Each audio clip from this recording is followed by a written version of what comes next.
भारतीय संविधान का भाग एक हम लोग अध्ययन कर रहे हैं, जिसमें आर्टिकल 1, आर्टिकल 2 का चर्चा विस्तृत के साथ आपके साथ कर दी।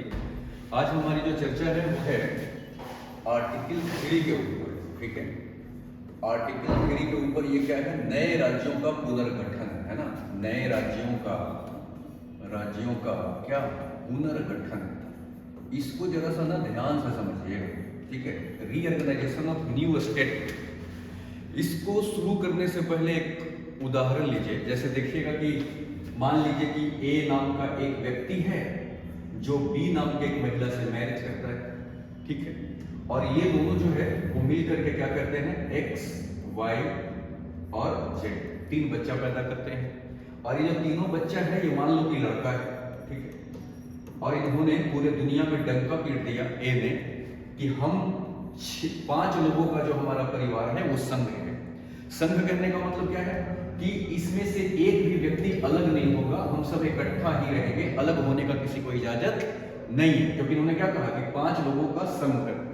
आर्टिकल 1 यही तो था, मैंने आपको समझाया भी था। आर्टिकल 1 का मतलब क्या है कि भारत यानी इंडिया अर्थात भारत राज्यों का संघ है। इसका मतलब वहां से राज्य अलग नहीं हो सकता, जो कि मैं आपको पढ़ा चुका हूं पार्ट 1 में। ठीक है, लेकिन जैसे ये तीनों बड़े हो गए तो बड़े हो गए इसका मतलब क्या कि अभी इनकी शादी होगी।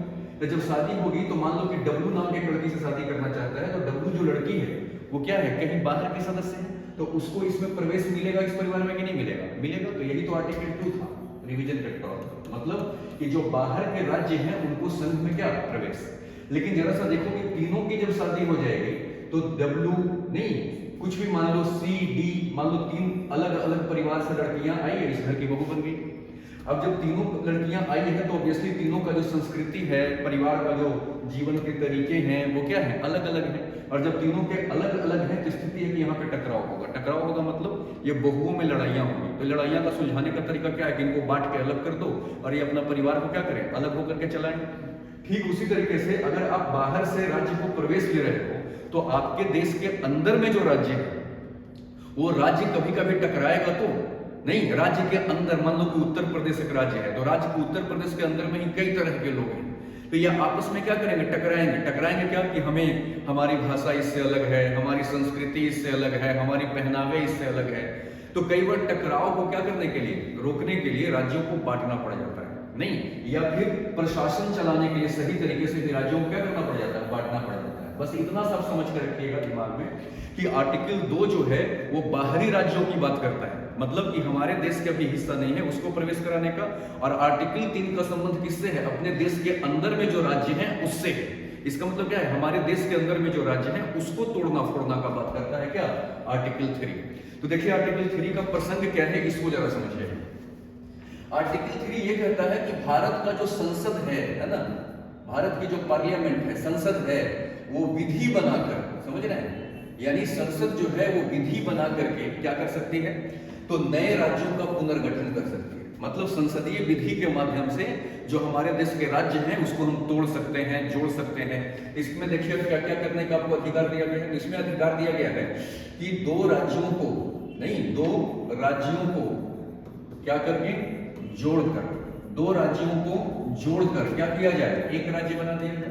यानी कहने का मतलब 2 या 2 से अधिक राज्यों को जोड़कर एक राज्य बना दे। या हम क्या कर सकते हैं, तो एक राज्य को तोड़कर, है ना, एक राज्य को क्या, एक राज्य को तोड़कर 2 या 2 से अधिक राज्य बना दे। या क्या कर सकते हैं, पॉइंट नंबर 3 में नहीं, क्षेत्र, किसी राज्य का क्षेत्र बढ़ाकर, मतलब उसकी क्षेत्रफल को क्या करके, बढ़ा करके, या क्षेत्रफल को क्या करके, घटा करके, समझ रहे हैं, क्षेत्रफल को क्या करके, घटा करके। या क्या कर सकते हैं, राज्य का नाम बदल कर, है ना। कहने का मतलब राज्य का नाम बदलना हो, क्षेत्र को बढ़ाना हो, क्षेत्र को घटाना हो, या एक राज्य को तोड़कर 2 राज्य में बनाना हो, या 2 या 2 से अधिक राज्यों को जोड़कर एक राज्य में बनाना हो।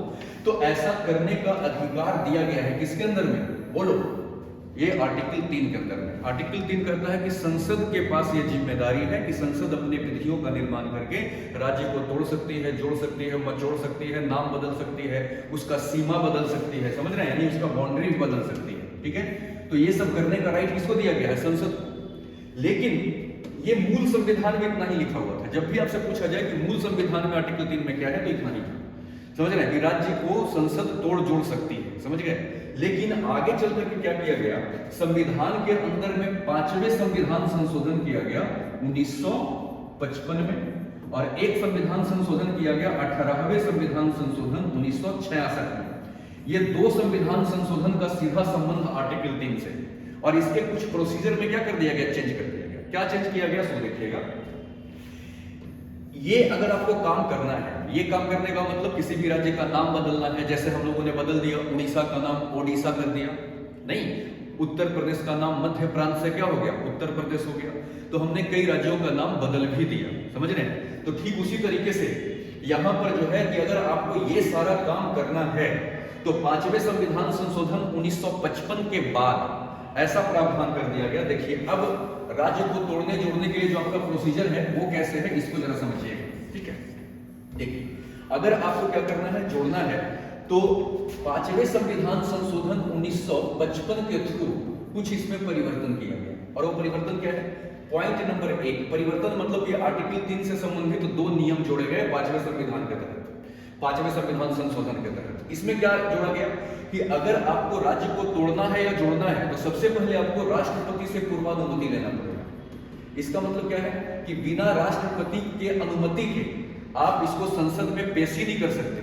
यानी किसी राज्य को तोड़ने का अगर विधेयक आपको पेश करना है, तो इसके लिए राष्ट्रपति का क्या लेना पड़ेगा, राष्ट्रपति का आपको पूर्वानुमति लेना पड़ेगा। पूर्वानुमति करने का मतलब कि पेश करने से पहले इजाजत लेना पड़ेगा, समझ गए। और दूसरा पॉइंट इसमें क्या जोड़ा गया कि राष्ट्रपति से जैसे ही आप उस विधेयक पर क्या करेंगे, पूर्वानुमति लेने जाएंगे, यानी संसद जब पूर्वानुमति लेने जाएगी, तो राष्ट्रपति क्या करेंगे, इस विधेयक को संबंधित राज्य को भेज देंगे। यानी ये जो विधेयक है, उस विधेयक को संबंधित राज्य कहने का मतलब क्या है, जिस राज्य को तोड़ना है, यानी जिस राज्य पे प्रभाव पड़ने वाला है, उस राज्य को, यानी संबंधित राज्य को क्या करेंगे, भेज देंगे।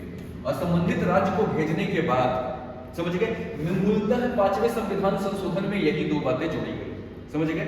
और अगला था 18वें संविधान संशोधन 1966।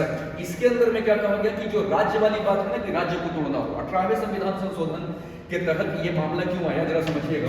यहां पर क्या करना था कि पंजाब को तोड़ करके हरियाणा और चंडीगढ़ का निर्माण करना था, समझ रहे हैं, हरियाणा और चंडीगढ़ को बनाना था।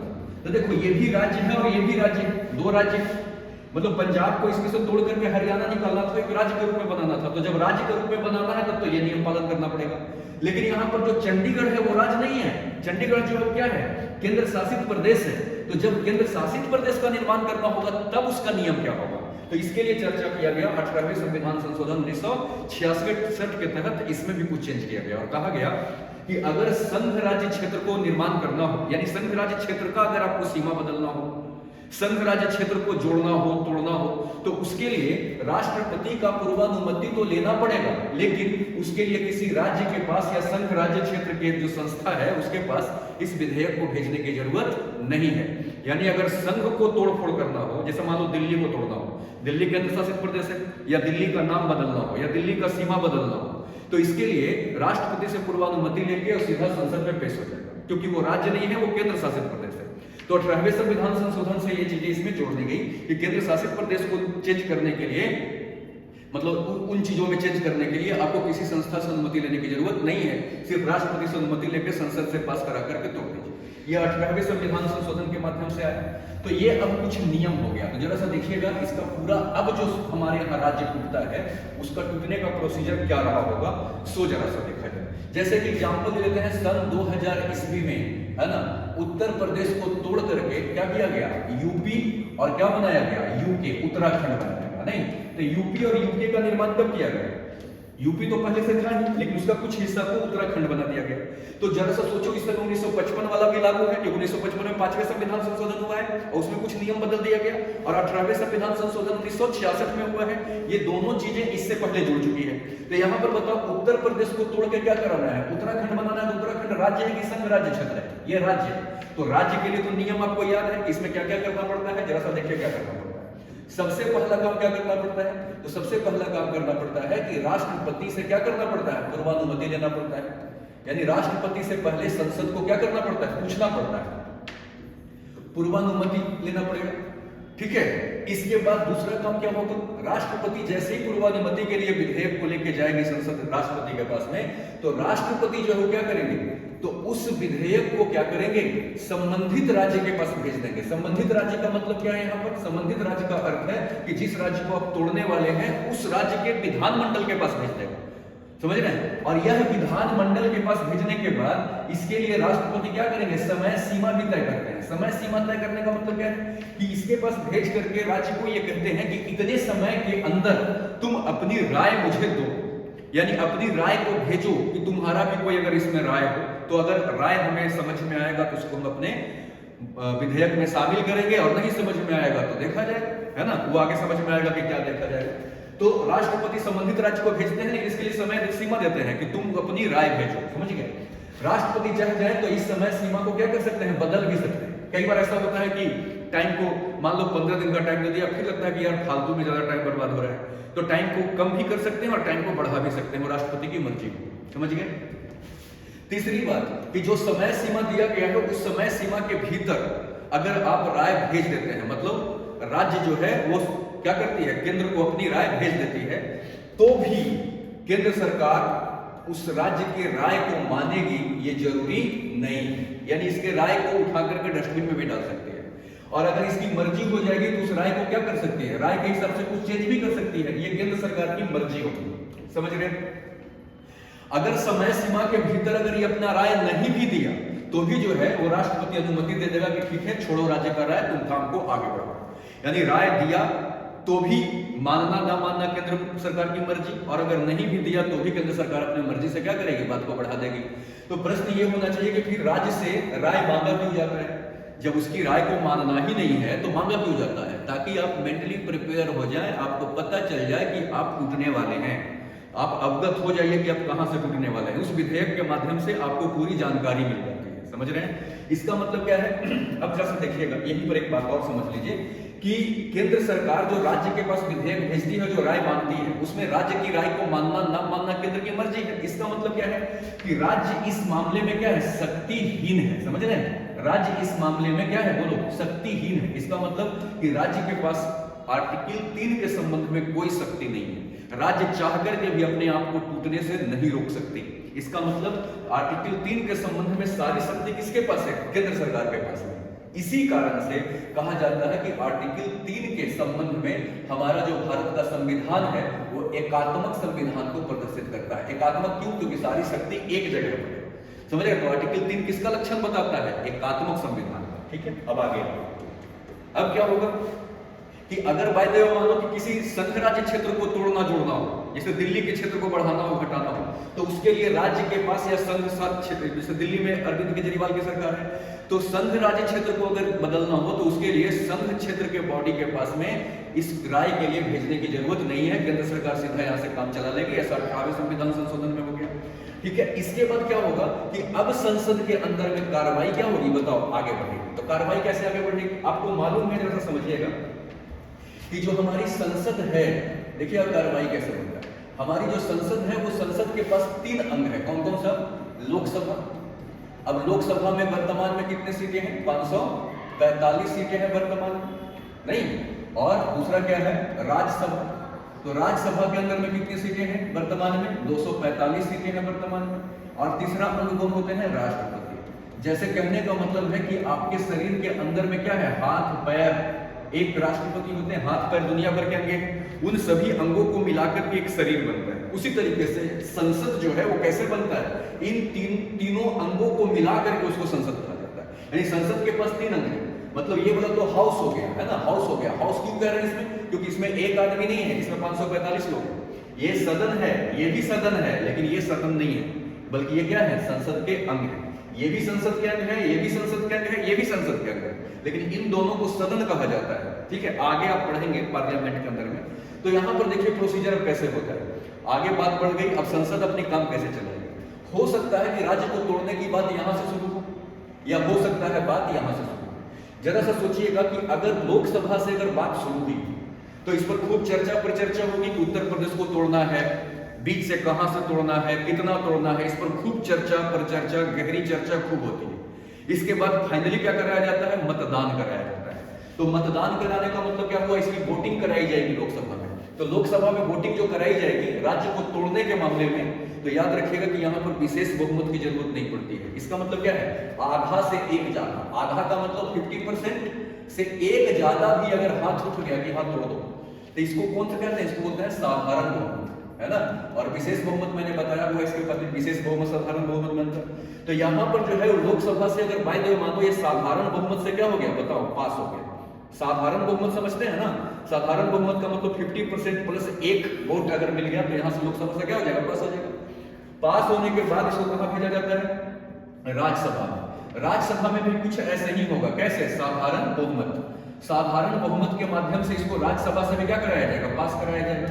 अगर राज्यसभा से भी ये पास हो गया तो इसको भेजा जाएगा राष्ट्रपति के पास, और राष्ट्रपति इस पर क्या कर देंगे, हस्ताक्षर कर देंगे, समझ रहे हैं। और राष्ट्रपति को याद रखिएगा, राष्ट्रपति को यहाँ पर हस्ताक्षर करना ही पड़ता है। राष्ट्रपति हस्ताक्षर करने से मना नहीं कर सकते, मतलब राष्ट्रपति यहाँ पर वीटो का यूज नहीं कर सकते। कारण क्या है इसका, कारण यह है क्योंकि पहले ही राष्ट्रपति से पूर्वानुमति लिया जा चुका है। अगर आपको साइन नहीं करना था तो आप पहले ही मना कर देते, पूर्वानुमति नहीं देते। अगर आप पूर्वानुमति दे चुके हैं इसका मतलब आपकी मंजूरी है, और आपने जो मंजूरी दिया है उसी आधार पर हमने यहाँ से पास कराया। तो राष्ट्रपति को यहाँ पर साइन करना ही पड़ता है। आर्टिकल 3 पर राष्ट्रपति वीटो का प्रयोग नहीं कर सकते, समझ रहे हैं। अगर बाय द वे मानो कि यही चीज राज्यसभा से शुरू हुआ, अगर राज्यसभा से शुरू हुआ तो यहाँ से फिर साधारण बहुमत से पास कराया जाएगा। साधारण बहुमत मतलब आधा से एक ज्यादा पक्ष में होना चाहिए।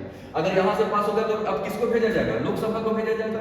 मतलब दोनों में से कहीं से भी शुरू हो सकता है। अगर लोकसभा से शुरू हुआ तो राज्यसभा को भेजेंगे, राज्यसभा से शुरू हुआ तो लोकसभा को भेजेंगे, और फाइनली प्रेसिडेंट के पास भेजेंगे। प्रेसिडेंट हस्ताक्षर तो करना ही पड़ेगा। हस्ताक्षर हो गया, इसका मतलब राज्य को क्या कर सकते हैं, तोड़ सकते हैं। और इसके बाद जो है वो आपका राज्य कई हिस्सों में क्या हो जाती है, बताइए, टूट जाती है, समझ रहे हैं। अब देखिएगा थोड़ा सा कि आर्टिकल 2 में हमने पढ़ा था नए राज्यों का संघ में क्या प्रवेश। आर्टिकल 3 में हमने पढ़ा नए राज्यों का क्या पुनर्गठन। अब एक चीज याद रखिएगा कि अनुसूची 1 के अंदर में क्या लिखा हुआ है, आपको मैंने ये भी पढ़ाया हुआ है आर्टिकल 1 के अंदर में। आर्टिकल 1 में आपको याद होगा कि हमने बताया था कि 1 के 3 में ऐसी बात की गई है कि हम 1 के 2 में ऐसी बात की गई है कि हम राज्य या केंद्र शासित प्रदेश उसी को मानेंगे जिसका नाम अनुसूची 1 में लिखा होगा। इसका मतलब क्या है कि हमारे यहाँ राज्य जो है कानूनी रूप से वही है जिसका नाम अनुसूची 1 में लिखा हुआ है। तो जरा सा सोच के देखो कि अभी ऐसे 1 2 3 4 ऐसे करके मानो 28 राज्य लिखे हुए हैं, यहाँ पर राज्यों का नाम लिखा हुआ है, और वैसे ही 1 2 3 ऐसे करके कहां तक, 8 तक यहाँ पर आपका किसका नाम लिखा है, केंद्र शासित प्रदेश नहीं लिखा है। तो हम राज्य या केंद्र शासित प्रदेश उसी को मानेंगे जिसका अनुसूची 1 में नाम लिखा होगा, समझ रहे हैं। और इसमें क्या लिखा है, नाम के साथ साथ राज्य का क्षेत्रफल, राज्य की जनसंख्या, ये सब यहाँ पर लिखा हुआ है, समझ रहे हैं। ठीक उसी प्रकार से अनुसूची 4 के अंदर में, अनुसूची 4 के अंदर में ये लिखा हुआ है कि किस राज्य के अंदर से कितने राज्यसभा के सीट होंगे। तो किस राज्य का राज्यसभा में कितना हिस्सा है, इसकी चर्चा कहां है, अनुसूची 4 में, समझ रहे हैं। अब जरा सा देखिएगा ध्यान से, अगर आपने मान लो किसी राज्य को तोड़ा, आर्टिकल 3 किसकी बात करता है, राज्य को क्या करने का, तोड़ने। तो जब आप राज्य को तोड़ेंगे तो क्या पहले जैसा राज्य का क्षेत्रफल रहेगा कि कुछ राज्य का क्षेत्रफल कम हो जाएगा, या 2 राज्य को जोड़ देंगे जिसकी क्षेत्रफल क्या हो जाएगी, बढ़ जाएगी, और जनसंख्या भी बढ़ जाएगी। तो कहने का मतलब है कि जब भी हम राज्य को तोड़ते हैं तो तोड़ने के बाद क्षेत्रफल भी बदल जाता है, जनसंख्या भी बदल जाती है, और एक नया राज्य भी बन जाता है। तो जरा सा देखो तो कि यहाँ पर जिस राज्य को तोड़े हो उस राज्य में क्या करना पड़ेगा, जनसंख्या वाला पॉइंट को यहाँ पर मिटा करके और नया जनसंख्या लिखना पड़ेगा, क्षेत्रफल भी यहाँ पर लिखना पड़ेगा, समझ रहे हैं। और लगता है नहीं समझ रहे हैं। और दूसरी चीज क्या है कि अनुसूची 4 के अंदर में जब जनसंख्या कुछ कट के निकल गई तो राज्यसभा की सीटें भी बदल जाएगी। तो जब भी हम किसी राज्य को तोड़ते हैं या जोड़ते हैं, समझ रहे हैं, तो यहाँ पर भी चीजों को चेंज करना पड़ता है। इसका मतलब क्या है कि जब जब अनुच्छेद 3 के हिसाब से आप राज्य को क्या करेंगे, तोड़ेंगे या जोड़ेंगे, तो अनुसूची 1 और 4 में भी चेंज करना पड़ता है। कैसे, एक नया राज्य बन गया तो यहाँ पर 29 नंबर लिख करके उसका नाम लिखना पड़ेगा, क्षेत्रफल लिखना पड़ेगा, जनसंख्या लिखना पड़ेगा, नया एडमिशन लेना पड़ेगा यहाँ पर। तो कहने का भाव ये है कि यहाँ पर टूटने या जुड़ने के बाद यहाँ पर भी क्या करना पड़ता है, हमें संशोधन करना पड़ता है, यहाँ पर भी हमें चेंज करना पड़ता है। और संविधान संशोधन की शक्ति कहां लिखी गई है? आर्टिकल 368 में। और आर्टिकल 368 के तहत अगर आप संविधान संशोधन करेंगे तो इसके लिए विशेष बहुमत की जरूरत पड़ती है। विशेष बहुमत, विशेष बहुमत समझते हैं? विशेष बहुमत का मतलब है कि आपको 2/3 वोट चाहिए, यानी जितने भी वोट देने वाले लोकसभा राज्यसभा में हैं तो वहां पर 2/3 का वोट चाहिए। आधा वोट से काम नहीं चलेगा, आधा से एक से ज्यादा, तो ये प्रक्रिया क्या हो गया? हार्ड हो गया। लगभग 66% लोगों को मनाना पड़ेगा। और साधारण बहुमत में क्या होता है? 50% +1 से ही काम चल जाता है। समझ रहे हैं? तो 368 जो है वो हमेशा विशेष बहुमत से होता है, यानी संविधान संशोधन करने के लिए अनुच्छेद 368 का जब प्रयोग करते हैं तो वहां पर विशेष बहुमत की आवश्यकता होती है। समझ रहे हैं? तो जरा सा देखो कि ऑलरेडी राज्य को हमने बना दिया, लेकिन जब इसमें संशोधन करेंगे तो 368 के माध्यम से जाएंगे तो लंबी प्रक्रिया लग जाएगी। लंबी प्रक्रिया लग जाएगी तो ये लोकसभा राज्यसभा में ये क्या हो जाएगा? अटका रह जाएगा, यहां से पास ही नहीं होगा, और पास नहीं होगा तो यहां नाम लिखोगे कैसे? इसीलिए आर्टिकल 4 के अंदर में भी किसकी बात की गई है? संविधान संशोधन की। याद रखिएगा, हमारे संविधान में 2 आर्टिकलों में संशोधन की बात की गई है, एक 368 में और एक बात की गई है आर्टिकल 4 में। 368 किसकी बात करता है? संविधान संशोधन का। मतलब जहां पर भी आपको संविधान को चेंज करना है तो वहां पर 368 से आना पड़ेगा। लेकिन जब मामला आर्टिकल 2 का और आर्टिकल 3 का हो, या अनुसूची 1 का या अनुसूची 4 का हो, अगर इससे जुड़ा हुआ कोई भी मामला हो, समझ रहे हैं, तो वहां पर आर्टिकल 4 के तहत इसमें चेंज कर लेंगे। और आर्टिकल 4 से फायदा यह होता है कि आर्टिकल 4 का मतलब है साधारण बहुमत। मतलब कि जिस तरीके से आपने राज्य को तोड़ने के लिए विधेयक पास कराया था, उसी विधेयक से यहाँ पर चेंज करने की भी शक्ति आपको मिल जाती है। इसीलिए जब आर्टिकल 4 पढ़ेंगे तो वहां पर लिखा हुआ है कि अगर अनुच्छेद 2 और 3 से संबंधित कोई मामला हो और उसके आधार पर अगर अनुसूची 1 और अनुसूची 4 में क्या करना हो? चेंज करना हो, तो उसको संविधान संशोधन नहीं माना जाएगा। मतलब कि इस प्रक्रिया से आने की कोई जरूरत नहीं है, आप साधारण प्रक्रिया से ही वहां पर क्या कर सकते हैं? बदलाव कर सकते हैं। समझ गए? तो ये हमारा आर्टिकल 3 की बात है। अब हम लोग समझेंगे कि राज्य के पास में आर्टिकल 2 क्या है? प्रवेश देता है। आर्टिकल 3 क्या है? तोड़ने की बात करता है। अब हमारी जो है कुछ मामला ऐसा आएगा जिसमें आर्टिकल 3 आपका बिल्कुल स्पष्ट हो जाएगा कि आर्टिकल 3 के अंतर्गत में और क्या क्या प्रावधान है।